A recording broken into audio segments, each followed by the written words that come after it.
that time again for another episode of Beyond Reform, a weekly podcast of the Transformation Implementation Unit. I'm your host, Aniki Clark, and today we are running, well, not literally. We're talking about the Reskilling, Upskilling and New-Skilling project, also known as the RUN project. And here to tell us all about the project is training consultant with the TIU, Terrian Forrester Palmer. And we're also joined by two RUN participants, Ms. Shauna Chowers, who is the Chief Technical Director in the Ministry of National Security, and Mr. Norris Rooms, who is a Senior Superintendent of Police. Thank you all for making the time to talk with us, ladies and gentlemen. Thank you. Thank you for having us. Awesome. I was wondering if you We're here with you. So let's begin with you, Terrian. Over 700 courses, free courses, and 3 different streams. Tell us about the RUN project, what exactly it is and the objectives. With the increasing adaptation of digitalization, automation, and new technologies, it has changed the way, government work. And because of that, we have to look at the skill set needed to be able to be successful in the new ways of working or the modern world.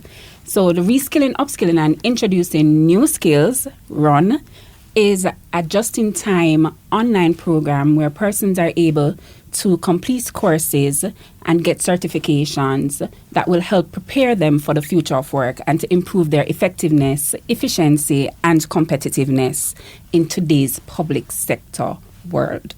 So it's also aligned with the public sector transformation vision, which is a modern public service that is fair, values people, and consistently delivers high-quality service.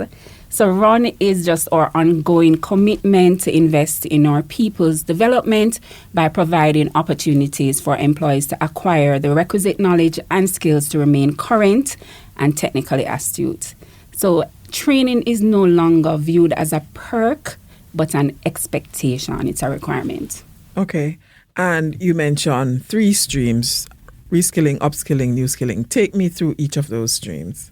Sure. So reskilling is training for employees who have shown that they have the aptitude to learn a new skill or want to go into a new occupation.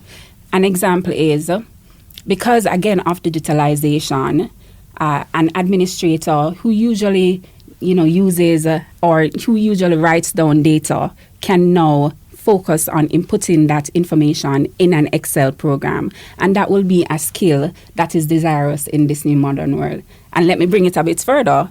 Because of artificial intelligence, that same administrator will be able to do courses that will equip them to go into the field of artificial intelligence. Maybe create a database that automatically uploads the information for them. So reskilling is just providing employees with an opportunity to learn something new outside of their current role. In their own interest. In their own, exactly. So not only professional, but also personal interests. So you are a communication expert, but maybe you are interested in learning about IT. Now, through reskilling, you're able to sign up for IT courses and garner the necessary skills, and then to chart your way to that new career. Okay, tell me now about upskilling and then new skilling. So upskilling is training employees in a particular occupation with new skills to improve how they perform their jobs or acquiring additional skills or new credentials with the goal of advancing, whether in their current role or future roles. So let me just give a practical example. I'm in HR and I'm an HR officer. And I have an HR director who should be retiring in 2 years. My next role is that HR director role. With that, I will need to learn more about succession planning, talent management, all of that.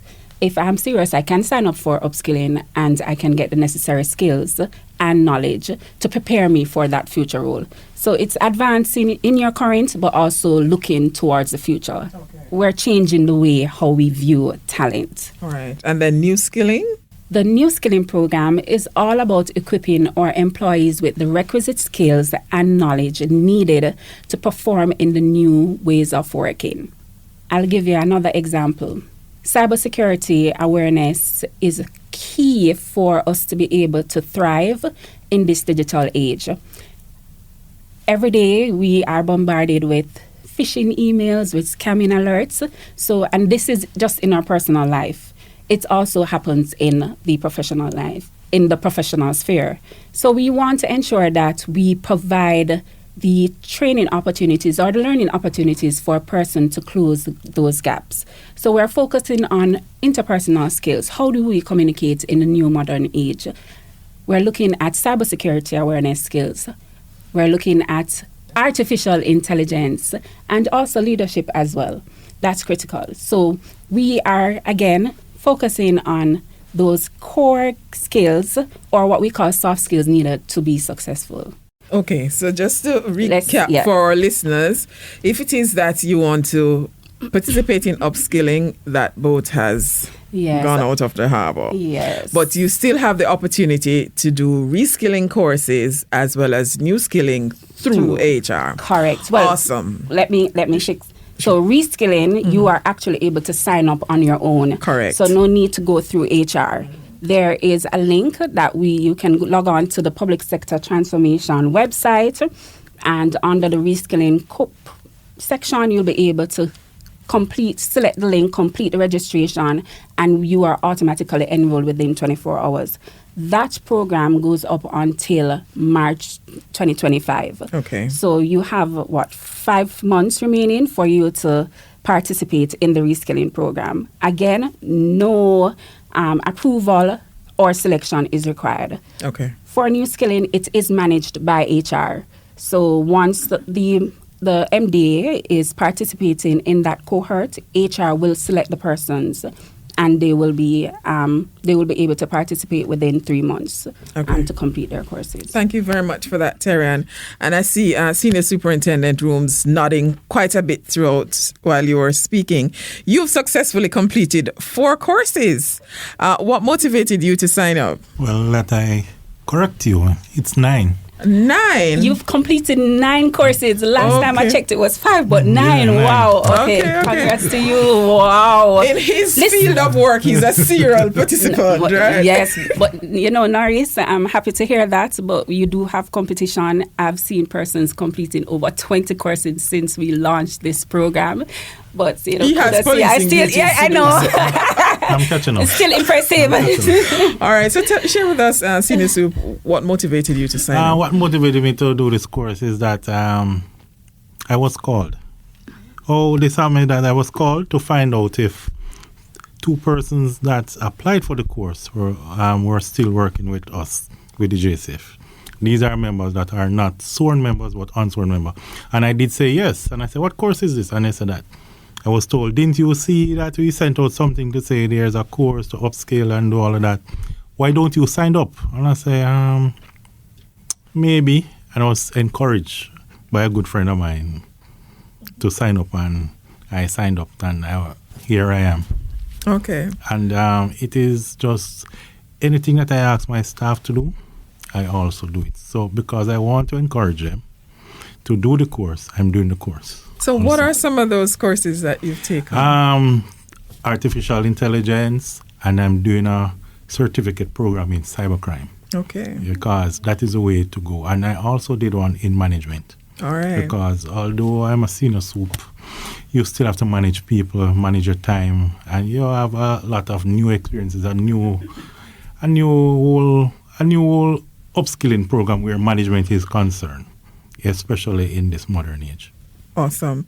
And for you, Shauna, you signed up for the Strategic Planning and Execution course and successfully completed. What motivated you? I signed up for 2 others too, but I'm not in the race with the superintendent. He's winning totally. So I signed up similar to superintendent in that whatever I ask my staff to do, I want to lead from the front.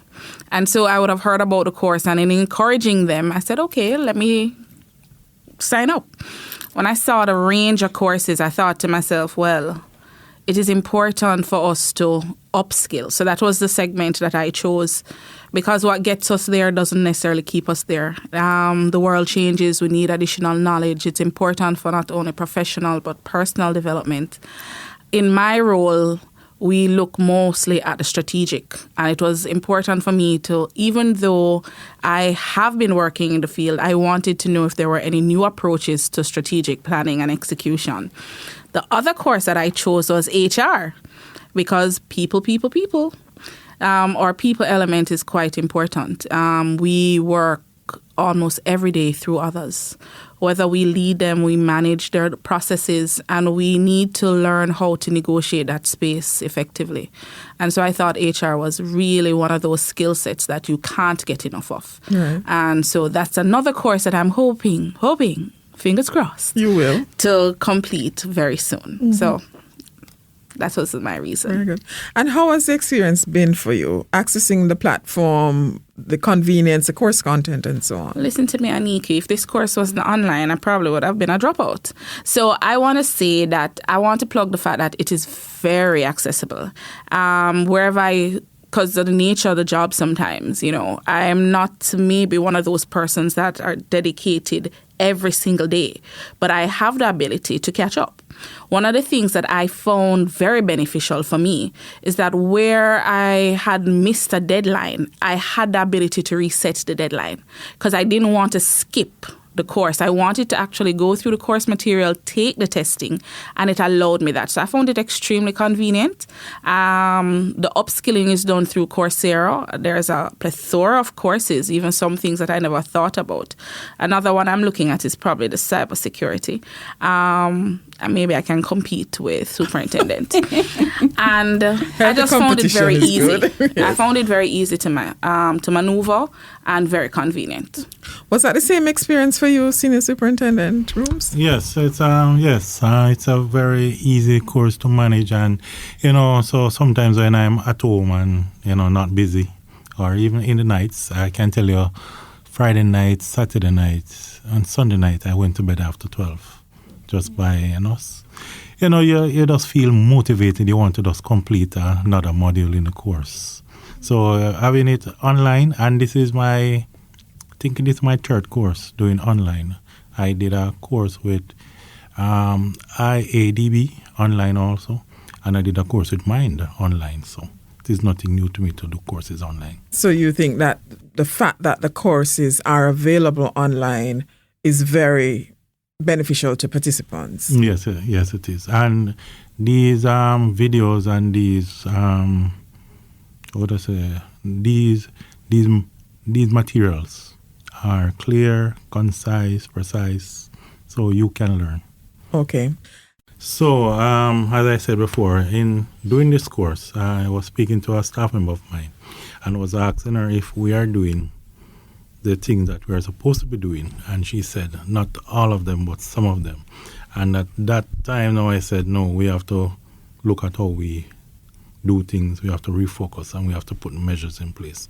And I also learned some more in also my management course that teach you as a manager how you come in the morning and speak to the staff or react to the staff will get a different outcome from the staff. So if you come in and you're miserable, the staff will know that something is not up or something is up, and they should just stay away from you. If you come in and you're smiling and doing whatever, they will have more and you will react. They will react more to you. And, so I've learned those two. And the course you're making reference to was cybersecurity. Cybersecurity and also management. And so having acquired these new, Shauna, you were alluding to it, leading people and managing people and so on, but you've acquired this certification. How will it enhance your day-to-day, so to speak, your skill set?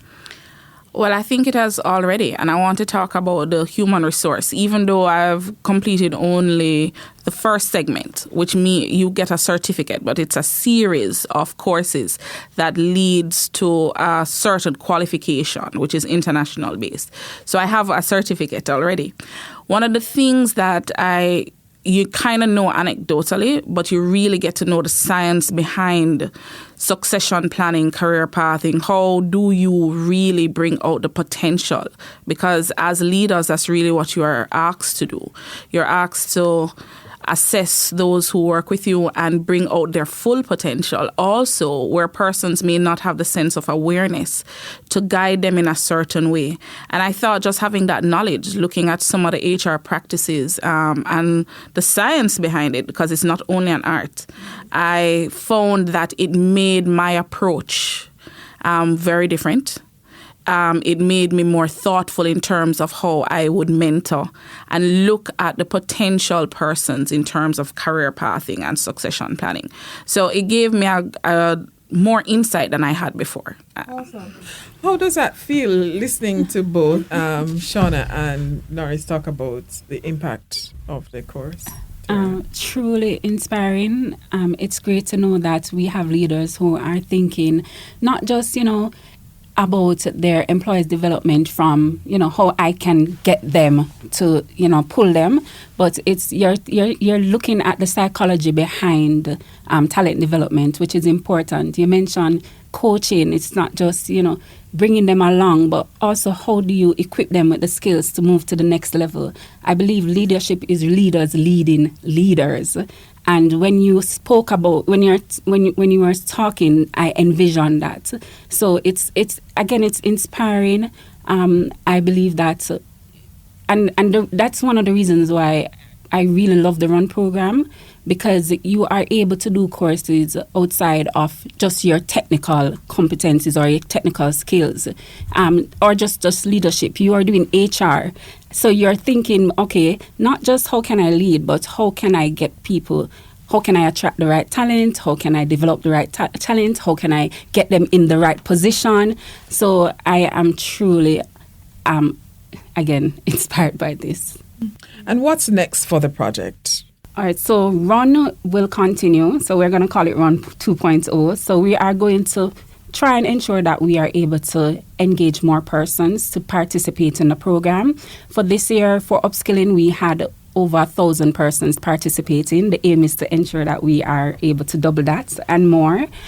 For Run Again, it's also ensuring that we target, again, the skills. So we'll be looking at other critical areas other than, artificial intelligence, focusing on data visualization a bit more to ensure that we're getting the right skills and equipping the right persons to be able to, be successful in their role. And just before we wrap, Shauna, what has been the feedback like in the Ministry of National Security with regard to persons enrolling in the project? Well, Aniki, in my limited sphere, I really haven't kind of gone out, but I think they have been quite receptive.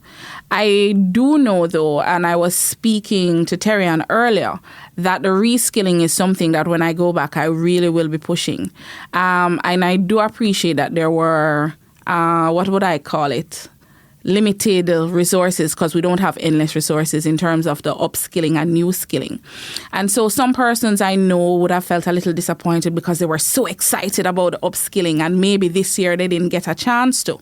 But I do know that they are very receptive to the reskilling. So it is something that I know it's one that the national security is very receptive of, and we will definitely be doing the reskilling. All right. And for you, Senior Soup, your team is chomping at the bits to do more courses, yes. And you are competing likewise. And I'm competing likewise. It was only last night one of my staff members to say that I should inform her, I am doing so many courses. And just to inform you, it is not 9 courses I have done. It's 10 and I'm enrolled in 2 more. The numbers keep going. And I say it's 10 and 1 with distinction. Congratulations. Yes. Congratulations. But yes, the staff them and I am encouraging them not to waste time. So where I used to work and where I am now, I am telling them that going to school is important. Getting a skill is important. So don't sit there and think that everything is okay. You need to upskill yourself in anything, whether you want to do gardening, plumbing, electrician, but go to school and have a skill. Awesome.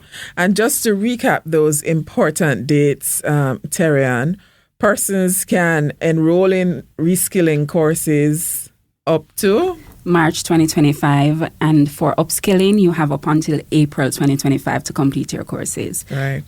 And I must remind persons that once you start a course, you should aim to complete it. Yes. Yes, that is important. Yes. It's not just a start. No. It's a finish. It's a finish. Well, thank you so much, ladies and gentlemen, for sharing with us your experiences, Shauna and Norris, about participating in the RUN project, and Terian for sharing the dates and the various streams that persons can get new skills and so on. This has been a very enriching discussion, and I'm pleased that you continue to learn. Lifelong learners are needed in our society, and to motivate and inspire others to participate as well. And thank you, our listeners, for tuning into this another episode of Beyond Reform. I'm Aniki Clark, and for you, our listeners, especially if you're a public sector worker, ensure you're following the TIU on all social media platforms at TIU Jamaica to stay updated on upcoming courses and resources. This could be your ticket to new skills, career growth, and making a meaningful difference in the public sector. I'm Aniki Clark, and this was Beyond Reform. Bye for now.